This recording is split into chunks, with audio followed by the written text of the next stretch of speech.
What up? What up? Welcome back to Cedric Sports Training YouTube channel. I am your host, Cedric Ben, here to talk about Devin the Dream Haney versus Brian the Assassin Norman Jr. If this is your first time coming to this channel, thank you for being here. Press the like button, subscribe when you get a chance. Just to give you a little background about myself, I've been an amateur boxing coach for almost 20 years now. I've had numerous Canadian champions, male and female. I'm an assistant coach with Team Canada. I got two of my athletes on the team now, brother and sister, Kioma and Marie. Kioma is actually ranked number 8 in the world, placed number 8 in the world at the last World Championships a couple of months ago.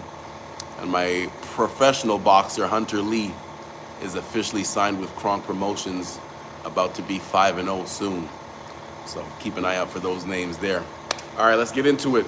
So Haney versus Norman Jr., just to give you a little background on both guys. Devin Haney Jr., this is his first time moving up in weight class to the welterweight division, 147 pounds, and he did not waste any time. Usually people take a tune-up fight when they move up weight classes, but Devin Haney moved up in weight classes and took on the best welterweight in the world. Yes, that is right. Brian Norman Jr. was the best welterweight in the world at the time. Just to give you the other names, the other champions at that division, you have Mario Barrios, who people might think he's the weakest link. He only has his record is 29 wins, 2 losses, and 2 draws. His only 2 losses is the high-level competition. Next up, Rolly Romero, who is 17 wins and only 2 losses. His one loss was to Tank. I forget who the other one was too, but Rolly's last big win was he beat Ryan Garcia a couple of months ago. So he's on a hot streak right now. And then there's Lewis Crocker from the UK, who's 22-0. So again, Brian Norman Jr., who came into this fight as a devastating puncher, 28 wins. He came into this fight undefeated, 28 wins with 22 knockouts. His last fight, he had a devastating knockout where the guy was out for a couple of minutes. It wasn't just one of those flash knockdowns where the referee comes in and saves the guy. Like, he was out for a minute. So Brian Norman Jr.'s power was real. So this was one of the main reasons why Devin Haney was actually the underdog coming into this fight. Haney's last 2 fights had a lot of people in question. The Ryan Garcia one was pretty clear. The reason why the outcome was the outcome. When you come in 60 times the limit, over the limit of the steroid. Anyways, Ryan Garcia tested positive for steroids, so that fight was that fight. And then Devin Haney's next fight against Ramirez, he did not engage as much. He boxed and moved around. So a lot of people were thinking that he was scared and that he's damaged goods, and this is the fighter that he was going to be for the rest of his career. I'm going to get into the details of that later, but he said that was the game plan, was against Ramirez, was to move around, and then this fight, had a different game plan. Anyways, let's get into the details of the fight. With that being said, Devin Haney Jr. said he wanted to establish himself right away, to show that he wasn't scared and that he was here to fight, and he definitely did that. For the game plan, if you're Brian Norman Jr., you're thinking to yourself, I'm the bigger person, I'm the champion, not only the naturally bigger person, but I'm the champion at this division. This guy's coming up to fight me. I'm the naturally bigger person. I can impose my will by walking him down, cutting off the ring, and just landing the harder punches because I'm the naturally bigger person. But in the famous words of Mike Tyson, everybody has a plan until they get punched in the face. Because you saw the look on and this is the thing. The one small coaching mistake that I think Norman Sr. did in between rounds, after the very first round, in between rounds, Norman Sr. said to the athlete, he can't hurt you. He said he can't hurt you. And I'm just thinking to myself, I would never say that to my athlete, because as a when you're boxing, you're not, first of all, you're not in there taking the punches, so you can't say the person, no one can hurt you. And anybody can hurt anybody if you get caught on the chin. So I thought it was a big mistake for his coach to tell him, tell him that your opponent can't hurt you. Because think about how it messes with you mentally. In the very next round, in that second round, is when Brian Norman Jr. got dropped by Devin Haney. And no one was expecting that. So that's how plans changed real quick. Devin Haney definitely got his respect early and maintained that. Now here's the thing, because Brian Norman Jr. usually when people get dropped, especially early when you're not expecting to, it changes the whole game plan. Brian Norman Jr. he didn't fight any different. He was still being aggressive. He was still trying to come forward. But Devin Haney's jab and boxing skills in general is what mainly kept Brian Norman Jr. away. Devin Haney's jab was on point, accurate, on point. He was switching up the tempo, not making it predictable, so Brian Norman Jr. couldn't just counterpunch and throw a counterpunch with a left hook. Everyone thought that Brian Norman Jr. eventually was going to land the left hook, and he actually did in the first round.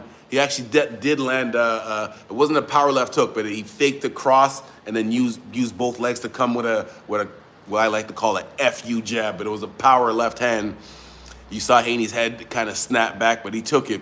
And there was another point, I forget what round it was, later on in the fight where Norman Jr. landed a clean left hook on Haney, but it didn't affect him because he had his hand up right the whole 90% of the time. You can tell they worked on that during camp. As far as the game plan, because going into this fight, talking about what I'm talking about. Going into this fight, people were wondering what type. Again, the reason why Haney was the underdog coming into this fight is because everyone, his last two performances, the loss, which was turned into not a loss, and then his last fight against Ramirez, where he moved around a lot. People were not expecting him to perform this well. What I said about the Ramirez fight is that this fight was just to make sure that he didn't get hit with that left hook. Yes, he was moving around a lot. Yes, he didn't engage as much, but the goal was to make sure you get through the fight and not get hit with that left hook. And that was the game plan that he followed from his team. It wasn't just him telling himself that, because one of the reporters asked him in the post-fight press conference, why did you switch up the game plan? No one was expecting you to fight like this. And he said, I just follow the game plan of my team. Every fighter is different. Every fight is different. In the Ramirez fight, they told me to move around, keep my hand up, keep him away from me. So I did that. In this fight, they told me to, be a little bit more engaging, step forward, still keep him off him with my jab. But so the game plan was different. So he followed it to a T. And one of the things that I appreciate Devin Haney saying, he corrected one of the reporters by saying, because people were wondering why wasn't Brian Norman Jr. Doing this or doing that, and Devin Haney said it wasn't what he was not doing, it was what I was not letting him do. That's a perfect way to say it. It was not what he wasn't doing, it was what I was not letting him to do. And that's exactly what it was. Because again, even after the knockdown, Brian Norman Jr. was still coming forward and engaging. And in the, people are saying that Haney was the one that was engaging the clinches a lot. No, it wasn't. I've watched it a couple of times. I got the fight on right now as I'm talking. Norman Jr. was the one that was actually engaging in on the clinches. Norman Jr. was trying to be dirty, using his forearm, putting his forearm in Haney's neck and everything, trying to make him uncomfortable. But Haney was not showing any signs of being uncomfortable. And like I said, man, I think for those of you that usually watch the channel, usually I score the fights. This fight, I came in late. I only started watching at the beginning of the second round. So because I missed the first round, I didn't want to just guess what happened and just say eeny, miny, moe, give it to whoever. So That's why I didn't score the fight, but I still giving my educated guess here. What we got going on in the chat? What am I talking about? Look at the title, man. Haney versus Norman Jr. Can you have a shout out? Avery Hackett, what up, what up? Evie Hackett, what up, what up? So yeah, moving on now. What is the third thing we talk about here? I wrote down a couple of notes. Let me move up. Oh yes, Bill Haney brought up. It's very hard to satisfy everyone because everyone was complaining again about how much Haney was moving around in his last fight, not really engaging. But then in the fight before that, when he fought Garcia, people were talking about how dumb he was because he stood there and tried to engage with Garcia. So which way do you want it? You it's the same thing with, this is a little bit slightly off topic, with the fights right before this main event, the co-main event with Abdullah Mason and Sam Noakes, which was a candidate, they say, for fight of the year. People, those are the type of fights that the fans want, where it's back and forth. But then you hear people complaining that, they have to clean up their style if they want to last longer. So it's hard to please everyone. What else we got? Number 4 here. Yeah, so Devin Haney, this guy gets a lot of hate about, I don't know why, because he has one of the best resumes in boxing. If you look at his resume, just look, I wrote down a couple of notes about this, about Devin Haney's resume. Brian Norman Jr. was his first fight at the welterweight division, right? And this is not even his best win. Devin Haney became a 3-division world champion, by the way, by winning this fight. And this wasn't even his best win. Yes, I'm in Canada. Where are you at? He beat, let's just go through this real quick. So he beat George Kambosos, who at the time was undefeated and a former unified champion at 135 pounds. Real briefly, if you don't know what unified means, the difference between unified and undisputed, there's 4 major belts. If you unify a belt, you could unify 2 belts. If you're undisputed, you got all 4 belts, and there's no question who's the best at that division is. Yeah. So Kambosos was unified at 135 pounds. Haney went over to his country and took his belts from him. Haney beat Lomachenko, who a lot of people thought it was controversy. It was a close fight, but he beat Lomachenko, who was a 3-division world champion. Devin Haney beat him. Devin Haney also beat Jorge Linares, who was also a 3-division champion. Devin Haney also beat Regis Progress when he moved up from 135 to 140. He beat Regis Progress, who was a 2-division champion. And then in his last fight, when he beat Ramirez was a former unified champion.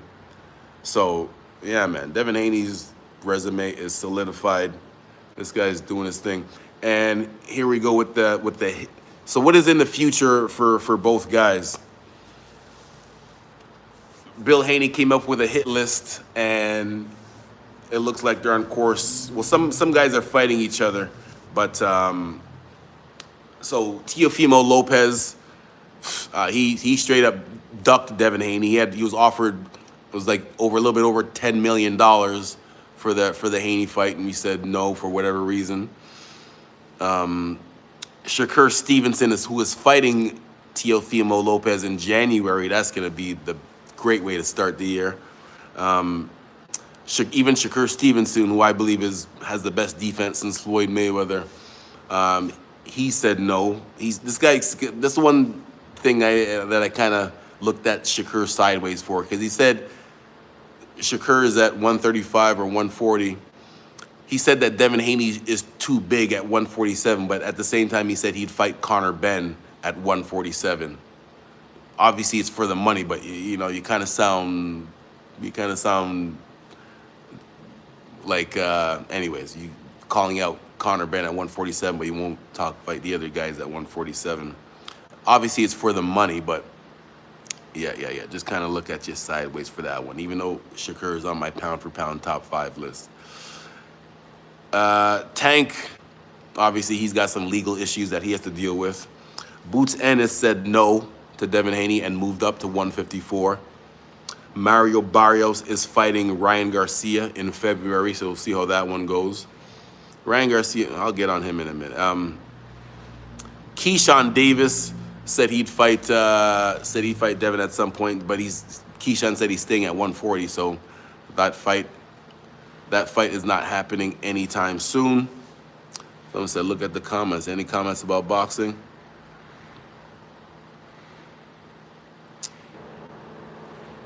No boxing comments. No boxing comments. Rolly Romero is hopefully will fighting. Rolly Romero versus Devin Haney Jr. Rolly Romero has one of the belts at 147. That would be an interesting fight, I believe. And then there's Conor Ben, who this guy Conor Ben, man.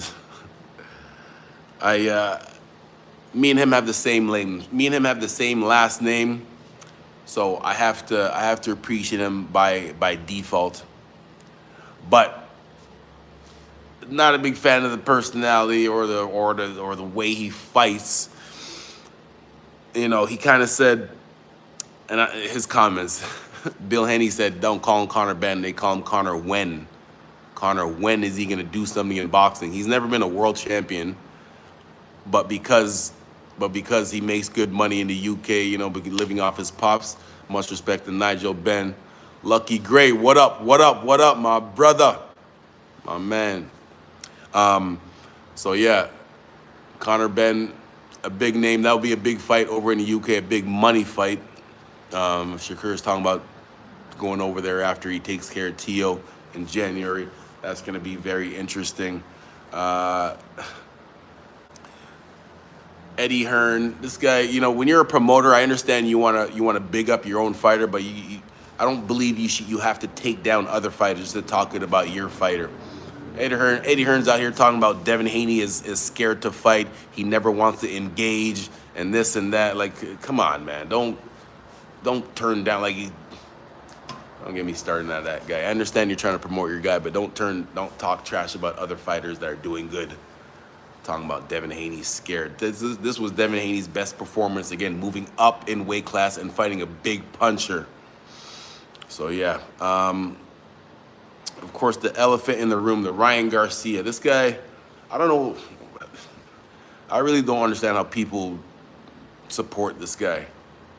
And you guys know me. I do my best. I do my best not to talk negative about people. I try to find the best out of people, but certain things, especially when it comes to, getting caught with steroids and and lying about it. This guy, Ryan Garcia, after admitting he was to the commission that he was guilty, and so he can get a lesser sentence. So he admitted that he was guilty for taking steroids, so he can get a lighter sentence.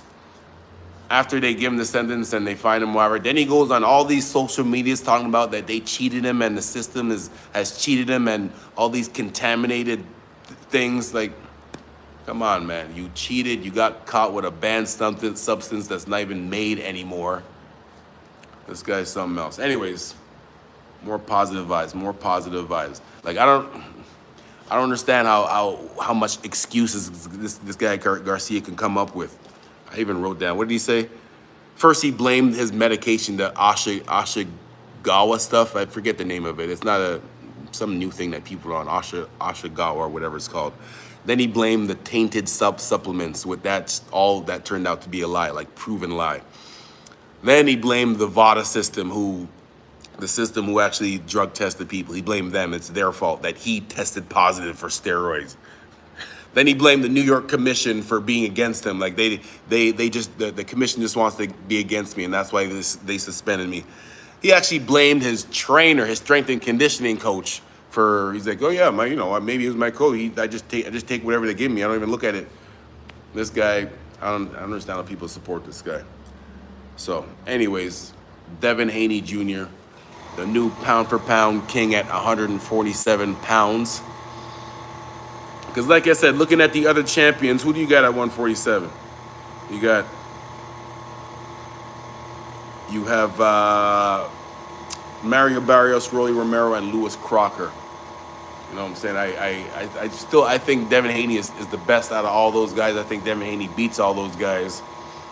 And, you can tell that Devin Haney was kind of killing himself to make 135 and 140 pounds, just the way his body looked and the way he performed. So much respect to Devin, the Dream Haney. And much respect to you guys for being here and watching the channel. If you haven't done it yet, please press the like button, subscribe to the channel, and tell a friend to tell a friend. All right, I'll be back with some more content, training tips, exercises, stretches, and just educated boxing talk.